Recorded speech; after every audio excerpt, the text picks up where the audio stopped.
This is the 23rd talk in the collection, and it's called Just Do It.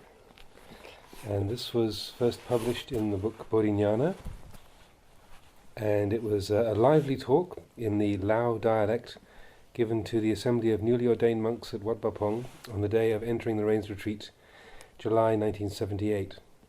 A different translation of this talk has been published elsewhere under the title Start Doing It. So this was just a few days after I was ordained as a novice. I wasn't there at this talk, but it was just after that time. And it was translated by Sister Kamphar, American 8-precept nun who was living in Thailand at Wat Bapong at that time. Just do it. Just keep breathing in and out like this. Don't be interested in anything else. It doesn't matter even if someone is standing on their head with their arse in the air. Don't pay it any attention. Just stay with the in-breath and the out-breath. Concentrate your awareness on the breath. Just keep doing it. Don't take up anything else. There's no need to think about gaining things. Don't take up anything at all. Simply know the in-breath and the out-breath, the in-breath and the out-breath. Bud on the in-breath, Do on the out-breath. Just stay with the breath in this way until you are aware of the in-breath and aware of the out-breath, aware of the in-breath and aware of the out-breath. Be aware in this way until the mind is peaceful, without irritation, without agitation, merely the breath going out and coming in. Let your mind remain in this state. You don't need a goal yet. This state is the first stage of practice. If the mind is at ease, if it's at peace, it'll be naturally aware. As you keep doing it, the breath diminishes, becomes softer. The body becomes pliable. The mind becomes pliable. It's a natural process. Sitting is comfortable. You're not dull, you don't nod, you're not sleepy. The mind has a natural fluency about whatever it does. It's still, it's at peace. And then when you leave the samadhi, you say to yourself, wow, what was that? You recall the peace that you've just experienced, and you never forget it. The things which follow along with us are called sati, the power of recollection, and sampajanya, self-awareness. Whatever we do or say, wherever we go, on alms round or wherever, in eating the meal, washing our alms bowl, then be aware of what it's all about. Be constantly mindful. Follow the mind. When you're practicing walking meditation, chankama, have a walking path, say from one tree to another about 50 feet in length. Walking chankama is the same as sitting meditation. Focus your awareness. Now I'm going to put forth effort. With strong recollection and self-awareness, I'm going to pacify my mind. The object of concentration depends on the person. Find what suits you. Some people spread metta to all sentient beings and then, leading with their right foot, walk at a normal pace, using the mantra Buddho in conjunction with the walking, continually being aware of that object. If the mind becomes agitated, stop, calm the mind, and then resume walking, constantly self-aware. Aware at the beginning of the path, aware at every stage of the path, the beginning, the middle, and the end. Make this knowing continuous. This is a method focusing on walking, chankama. Walking chankama means walking to and fro. It's not easy. Some people see us walking up and down and think we're crazy. They don't realize that walking chankama gives rise to great wisdom. Walking to and fro, if you're tired, then stand and still your mind. Focus on making the breath comfortable. When it's reasonably comfortable, then switch the attention to walking again. The postures change by themselves. Standing, walking, sitting, lying down, they change. We can't just sit all the time, stand all the time, or lie down all the time. Because we have to spend our time with these different postures, make all 4 postures beneficial. This is the action. We just keep doing it. It's not easy. To make it easy to visualize, take this glass and set it down here for 2 minutes. When the 2 minutes are up, then move it over there for 2 minutes. Then just move it over here for 2 more minutes. Keep doing that. Do it again and again until you start to suffer, until you doubt, until wisdom arises. What am I thinking about? Lifting a glass backwards and forwards like a madman. The mind will think in its habitual way according to the phenomena. It doesn't matter what anyone says, just keep lifting that glass. Every 2 minutes. Okay, don't daydream, not 5 minutes. As soon as 2 minutes are up, then move it over here. Focus on that. This is the matter of action. Looking at the in-breaths and out-breaths is the same. Sit with your right foot resting on your left leg. Sit straight. Watch the inhalation to its full extent until it completely disappears in the abdomen. When the inhalation is complete, then allow the breath out until the lungs are empty. Don't force it. It doesn't matter how long or short or soft the breath is. Let it be just right for you. Sit and watch the inhalation and the exhalation. Make yourself comfortable with that. Don't allow your mind to get lost. If it gets lost, then stop. Look to see where it has got to, why it's not following the breath. Go after it and bring it back. Get it to stay with the breath, and, without doubt, one day you will see the reward. Just keep doing it. Do it as if you won't gain anything, as if nothing will happen, as if you don't know who's doing it, but keep doing it anyway. Like rice in the barn.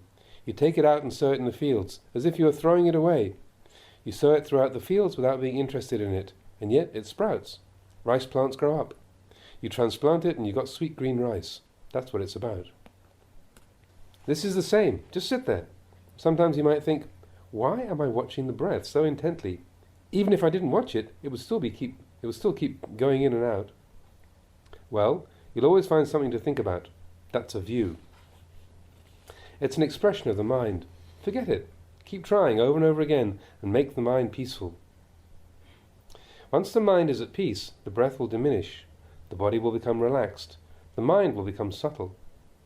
They'll be in a state of balance until it'll seem as if there's no breath, but nothing happens to you. When you reach this point, don't panic, don't get up and run out because you think you've stopped breathing. It just means that your mind is at peace. You don't have to do anything. Just sit there and look at whatever is present. Sometimes you may wonder, hey, am I breathing? This is the same mistake. It's the thinking mind. Whatever happens, allow things to take their natural course. No matter what feeling arises, know it, look at it, but don't be deluded by it. Keep doing it. Keep doing it. Do it often. After the meal, air your robe on a line and get straight out onto the walking meditation path. Keep thinking, Buddho, Buddho. Think it all the time that you're walking. Concentrate on the word Buddho as you walk. Wear the path down. Wear it down until it's a trench and it's halfway up your calves, or up to your knees. Just keep walking. It's not just strolling along in a perfunctory way, thinking about this and that for a length of the path, then going up to your hut and looking at your sleeping mat thinking, how inviting. Then lying down and snoring away like a pig. If you do that, you won't get anything from the practice at all. Keep doing it until you're fed up, and then see how far that laziness goes. Keep looking until you come to the end of laziness.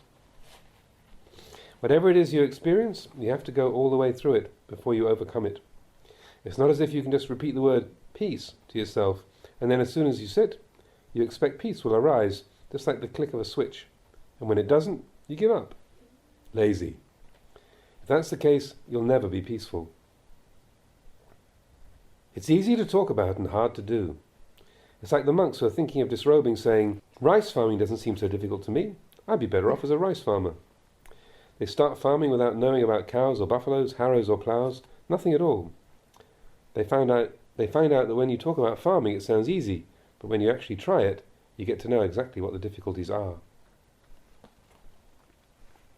Everyone would like to search for peace in that way. Actually, peace does lie right there, but you don't know it yet.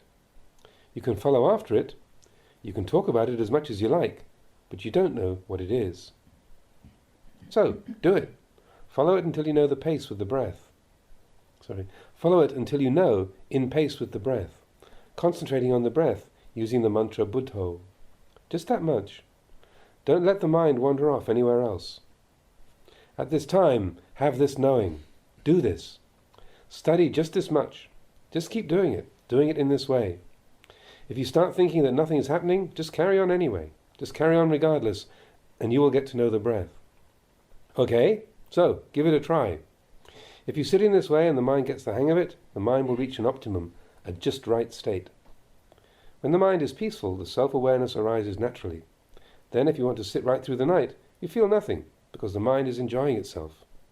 When you get this far, when you're good at it, then you might find that you want to give Dhamma talks to your friends until the cows come home. That's how it is sometimes. It's like the time when poor Sang was still a postulant. One night he'd been walking Chankama and then began to sit. His mind became lucid and sharp.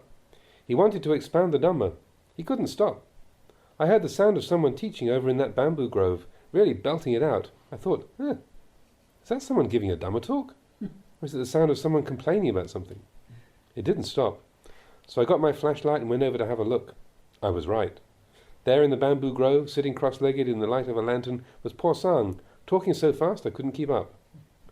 So I called out to him, Po Sang, have you gone crazy? He said, I don't know what it is. I just want to talk the Dhamma. I sit down and I've got to talk. I walk and I've got to talk. I just got to expound the Dhamma all the time. I don't know where it's going to end. I thought to myself, when people practice the Dhamma, there's no limit to the things that can happen. So, keep doing it. Don't stop. Don't follow your moods.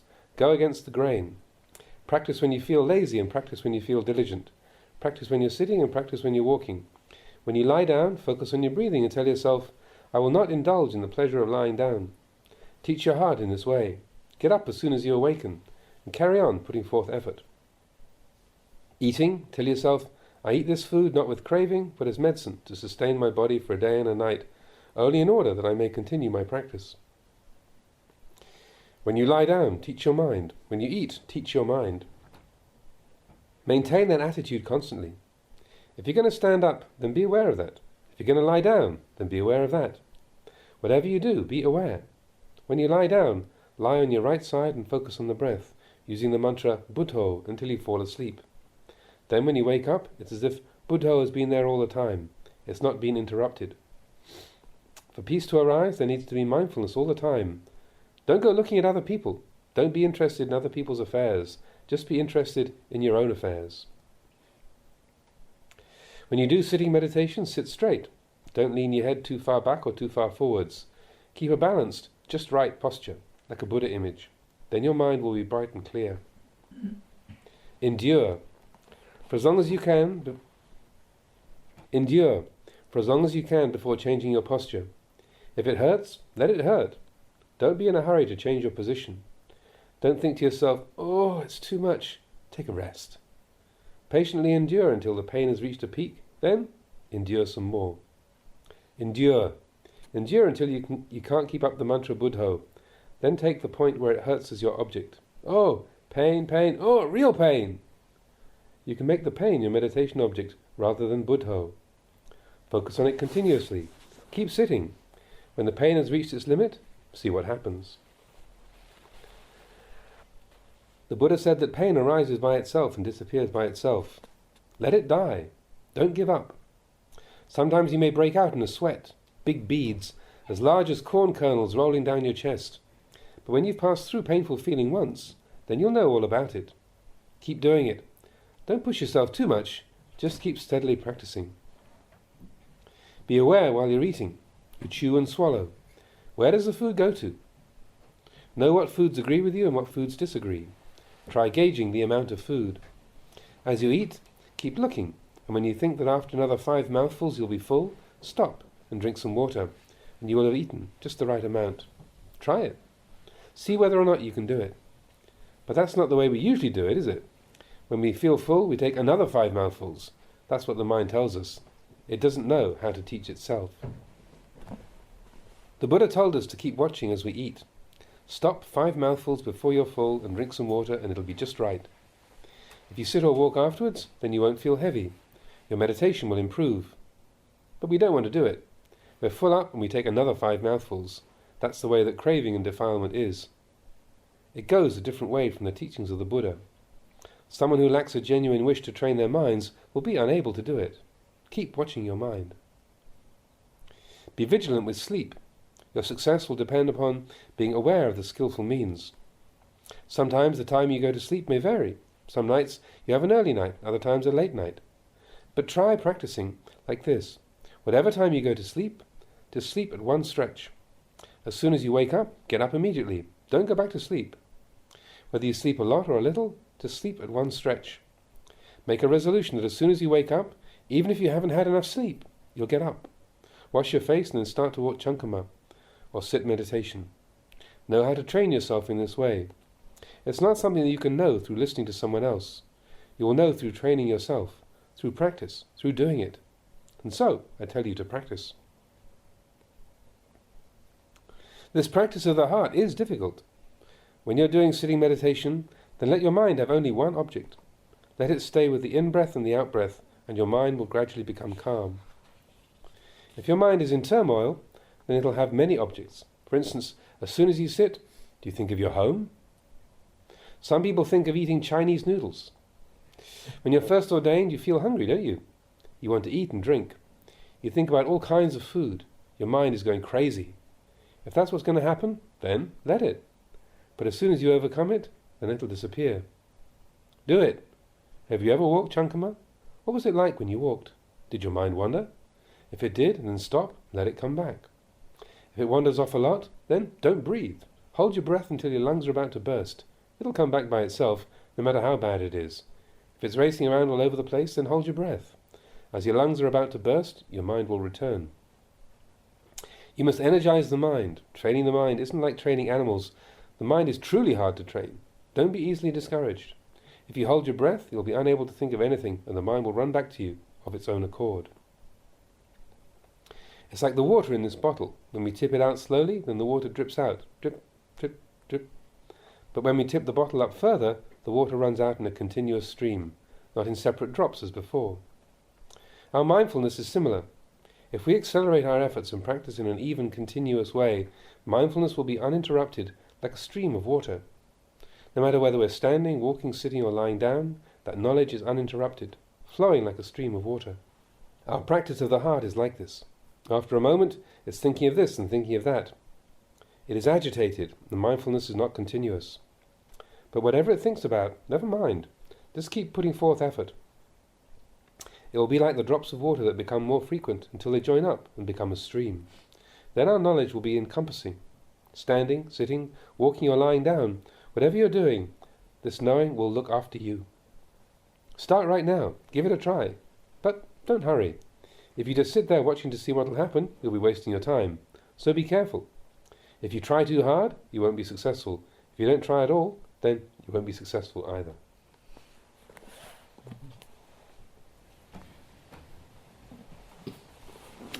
Here one.